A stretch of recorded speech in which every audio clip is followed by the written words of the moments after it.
शहनशीफ तशरीफ फरमा अली जनाब नकीब मिल्लत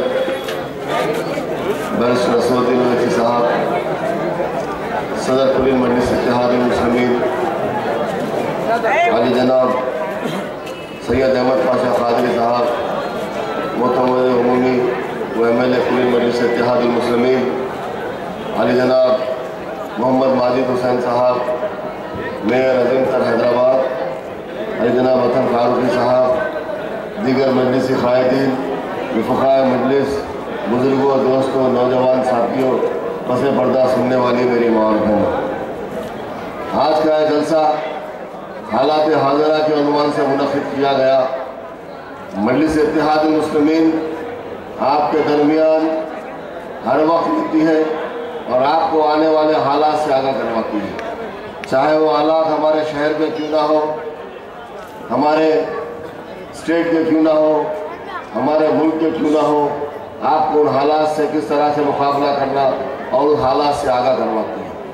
आने वाले दौर में हमको ऐसे हालात का मुकाबला करना है जो हिंदुस्तान में जिस तरह से जो फ़िरक़ा परस्त ताकतें रूनुमा की आ रही है, हमको उनसे मुकाबला करना है। आज हिंदुस्तान भर में जगह जगह पर हर जगह आपको ये नज़र आ रहा है, ये फ़िरक़ा परस्त ताकतें, ये बीजेपी, विश्व हिंदू परिषद, बजरंग दल, इन तमाम लोगों ने एक ऐसे शख्स को अपना उम्मीदवार, प्राइम मिनिस्टर का उम्मीदवार बनाकर हमारे बीच में लाया है कि उसके ताल्लुक से आप तमाम लोग बड़े अच्छी तरह से जानते हैं। ये वही शख्स है जिसने गुजरात में मुसलमानों का कत्लेआम किया, ये वही शख्स है जिसने गुजरात में कई मासूमों का एनकाउंटर करवाया, ये वही शख्स है जिसने हमारे जायदादों को तबाह करा। इसी की हुकूमत थी जहाँ गुजरात में काम हुआ, लेकिन इसके ताल्लुक से कोई कुछ नहीं कहते। उस वक्त का भी आपको बात याद दिलाता हुआ चलो, यही वो तेलुगु देशम थी जब इंतखाबात में चंद्रबाबू नायडू आए, एग्जीबिशन ग्राउंड में मुसलमानों का जलसा किया गया। उस जलसे में टोपी पहनकर आकर बैठे और मुसलमानों से ये कहा कि अगर आप तेलुगु देशम को जिताएंगे तो यकीनन मैं बाबरी मस्जिद बनाने के लिए काम करूंगा, बाबरी मस्जिद की ताईद में काम करूंगा। ये आंध्र प्रदेश के मुसलमान चंद्रबाबू नायडू की बातों में आए और जब उन्होंने वोट दिया, इंतखाबात के नतायज आए तो आपने देखा कि चंद्रबाबू नायडू आंध्र प्रदेश में हुकूमत बनाए थे, लेकिन उसके बाद उन्होंने क्या किया, जो वादा हमसे किया उस वादे को भूल गए।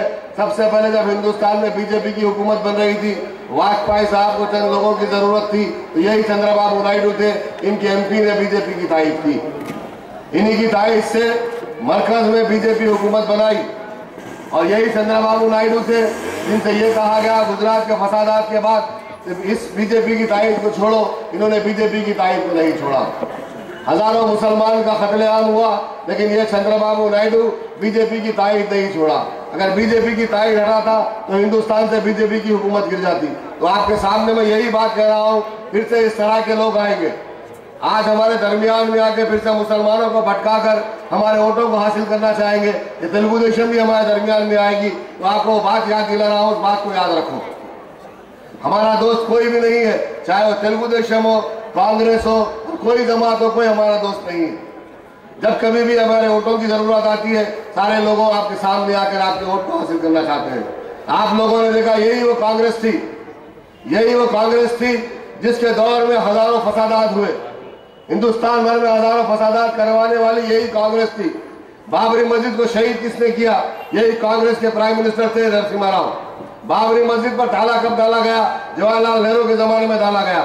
मुकदमा कब डाला गया, श्रीमती इंदिरा गांधी के दौर में डाला गया। शिलान्यास करवाई गई, ताले खोले गए, कौन प्राइम मिनिस्टर था, यही वो हमारे राजीव गांधी वहां के प्राइम मिनिस्टर थे। तो बाबरी मस्जिद शहीद हुई, किसने इसका साथ दिया, यही नरसिम्हा राव प्राइम मिनिस्टर थे। यही बीजेपी, यही अडवाणी रथ यात्रा निकाले और अयोध्या की तरफ से किसने बाबरी मस्जिद को शहीद किया, यही वो लोग थे जिन लोग ने बाबरी मस्जिद को शहीद किया। नरसिम्हा राव से कहा गया कि आप वहां पर फौज को भेजो, वहां पर पुलिस को भेजो, वहां की पुलिस के पास एक डंडा भी नहीं था। उस नजारे को भी आप लोगों ने देखा, उस मंजर को भी आप लोगों ने देखा। बाबरी मस्जिद शहीद हो रही थी, वहां के पुलिस वाले खाली ठहरे हुए थे, किसी ने जाकर उनको रोकने की कोशिश नहीं की। ना तो उनके पास में बंदूक थी, ना तो गैस थी, कोई चीज नहीं थी, सिर्फ लाठियां तक उनके पास नहीं थे। वो खामोश ठहरे रहे और इन लोगों को रास्ता बना दिया। रास्ता फराम किया गया। 1.5 दिन तक 2 दिन तक बाबरी मस्जिद शहीद होते गई, किसी ने कुछ नहीं किया। तो मैं आपसे यही बता रहा हूँ, कांग्रेस हो, तेलुगु देशम में कोई जमात हो, कोई हमारी नहीं है। मजलिस इत्तेहादुल मुस्लिमीन आपकी जमात है। मजलिस इत्तेहादुल मुस्लिमीन का 38 दौर में कैसे हालात में आया हुआ था। फखरे मिल्लत ने उस वक्त दिया जब हैदराबाद के मुसलमान टोपी पहन के निकलने के लिए डरते थे। फखरे मिल्लत ने काम किया।